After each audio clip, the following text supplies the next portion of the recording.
Olá, queridos irmãos, queridas irmãs, amigos e amigas, paz e bem.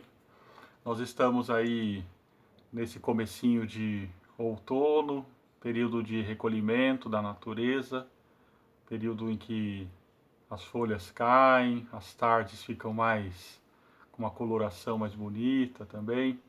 Estamos num contexto da quaresma na igreja, época também de recolhimento, oração, arrependimento, reflexão e a isso tudo do nosso cotidiano se soma um momento extraordinário que é esse momento de uma pandemia, um momento de bastante apreensão de muitas pessoas e da toda a população, não é?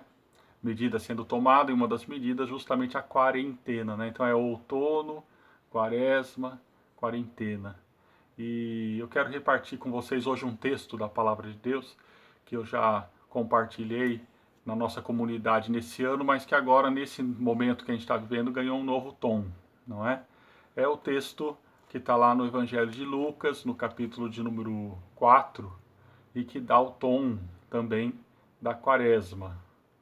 É o texto da tentação de Jesus. Se você ainda não leu esse texto, dá um pause no vídeo, abre uma Bíblia em Lucas capítulo 4, de 1 até 13. E eu vou comentar agora um pouco desse texto. Um texto que nós vemos que ele começa justamente com Jesus indo para o deserto, para um período de solidão, para um período de justamente recolhimento, de preparação para a missão. E vejam só, né? Jesus ficou 40 dias no deserto, diz o texto, sem comer, sem beber, nos quais no final deles ele teve fome, não é?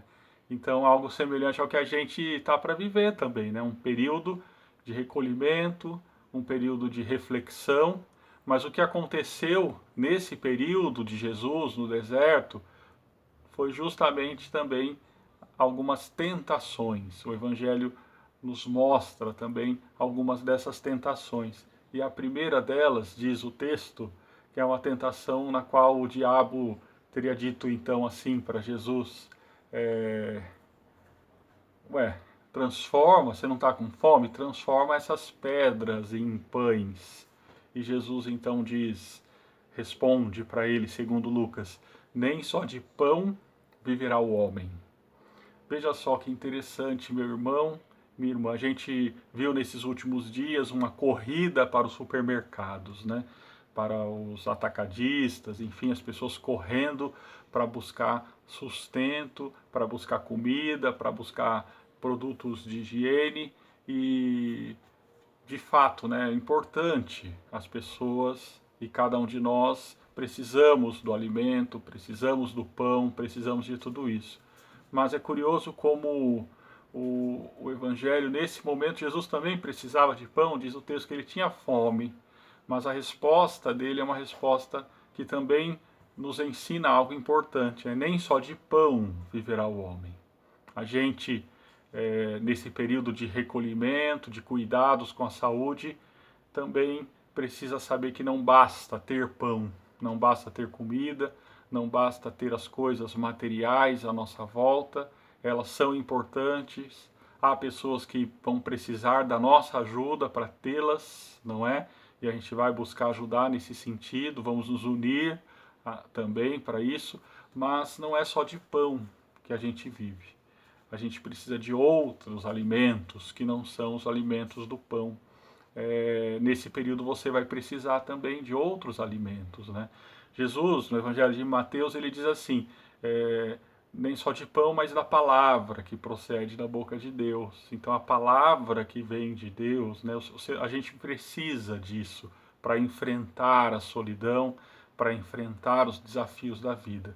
É pão, mas também é palavra, é poesia, é também conversas, diálogos, não é? É também esse alimento para a alma. Então eu tenho dito que esse tempo de recolhimento precisa ser também um tempo de aprendizado, um tempo em que a gente se organiza para poder viver, passar por esse período, não é? Então, esse convite que eu faço para você também, não fique à toa, não fique esperando vir, quem sabe, às vezes, talvez uma depressão ou algo do tipo.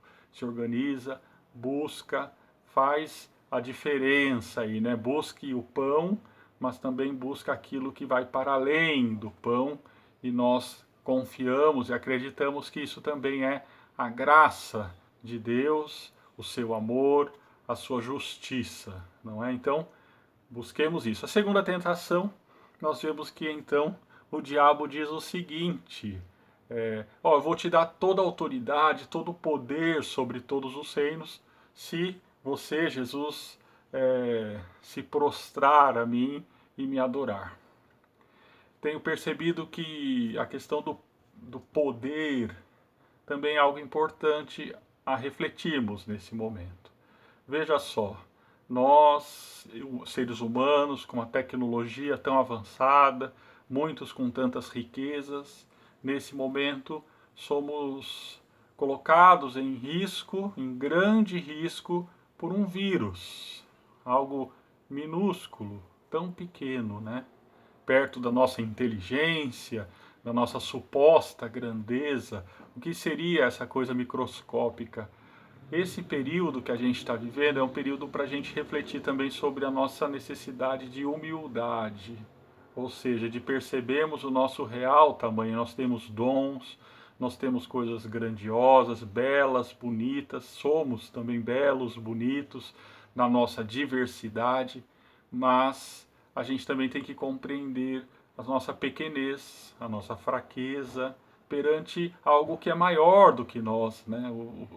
A Terra, o planeta, o universo, o próprio Deus são maiores do que nós. E a gente não pode querer ocupar esse espaço. O ser humano tem buscado, em grande medida, também ocupar um espaço que não é dele, né? Como se ele fosse o todo-poderoso da criação ou do globo. E, na verdade, esse período é um período para a gente refletir. Mas tem uma outra faceta muito cotidiana desse período que tem a ver com essa coisa do poder, essa tentação do poder, que é essa questão de a gente achar, não, minha saúde está boa, está tudo bem comigo, então eu posso sair, então eu posso ir nos lugares, eu posso me encontrar com as pessoas, eu quero ver minha família, eu vou ver, não estou nem aí. Também isso, na verdade, talvez possa ser uma coisa ligada a essa ideia de que a gente pode ser super-homem, de que a gente pode vencer todos os males. E isso, essa atitude, que no fundo é muito egoísta, pode gerar ainda algo muito pior. De fato, todos os estudos têm comprovado que o que a gente precisa em todos os lugares é recolhimento. É não sair de casa por nenhum motivo. Ou se precisar sair é pelos motivos mais extremos. Então, Jesus aqui venceu essa tentação. Ele fala: não, não vou me curvar a ninguém para obter poderes, né? Então, a gente também é convidado a refletir sobre isso. Nós não somos todos poderosos. Nós temos as nossas fragilidades. Precisamos nos recolher. Talvez, às vezes, a tristeza pode bater forte nesse período, ou algo diferente pode acontecer, então você precisa reconhecer isso, que você não é todo poderoso e talvez que você precise de ajuda, e a gente tem que buscar ajuda, sim, abrir o coração, mostrar que a gente sofre e que a gente precisa também de ajuda. Fica também esse convite feito a partir da reflexão da palavra de Deus. E a terceira tentação é aquela tentação que eu falo que muitos evangélicos têm caído nela, né? Que é aquela tentação de que assim, o diabo falou, ó, sobe Jesus lá no alto do templo e se joga de lá, que os anjos, está escrito no Salmo 91, os anjos vão te socorrer, você não vai nem tropeçar, né? É o salmo que está escrito assim, 1000 cairão lá ao à tua direita e 10.000 à esquerda, e nenhum mal vai te acontecer. Querido irmão, querida irmã, quanta gente às vezes fica confiando nisso, né? Achando que porque eu sou evangélico, porque eu sou cristão, porque eu tenho um plano de saúde bom, eu tenho uma saúde inabalável. E Jesus responde de um jeito muito interessante. Ele diz assim: olha só, vou falar uma coisa para você, Satanás. É, não tente o Senhor teu Deus. Não coloque o Senhor teu Deus em prova. Muita gente fica falando, tem que provar ao Senhor teu Deus. Pegam lá um texto de Abacuque, tiram do contexto e acham que não, porque eu estou protegido, não é? E estão colocando Deus em prova. Estão tentando Deus, entende? Estão cumprindo um papel que não é para se cumprir. Deus, ele, na verdade, quer nos orientar para um bom caminho, um caminho de paz, um caminho de saúde, um caminho de vida. Ele quer também nos socorrer nesse momento para que a gente consiga passar por esse momento. Então não coloca Deus em prova, não. Se cuide, cuide das pessoas que você ama, olhe para as pessoas que estão ao seu lado, as pessoas mais vulneráveis, talvez as pessoas mais velhas, talvez as crianças, as pessoas que têm enfermidades. Pense nelas e busque também o cuidado para com elas, tá bom? O período da quarentena de Jesus no deserto, 40 dias que ele passou lá, esse período passou. E na verdade aquilo que poderia para alguns parecer o fim, foi o começo da sua missão, começo de um momento muito bonito. Então, o convite que eu faço para todos é esse: vamos nos unir em solidariedade nesse momento, para que a gente possa passar por esses momentos difíceis e vencê-los, e para que um novo começo aconteça depois desse período. Esse período pode ser um pouco mais breve, mas também ele pode ser bastante longo. Seja como for, que tenhamos esse alimento que vai para além do pão, que tenhamos pão e também outros alimentos que tanto precisamos, que não são materiais necessariamente.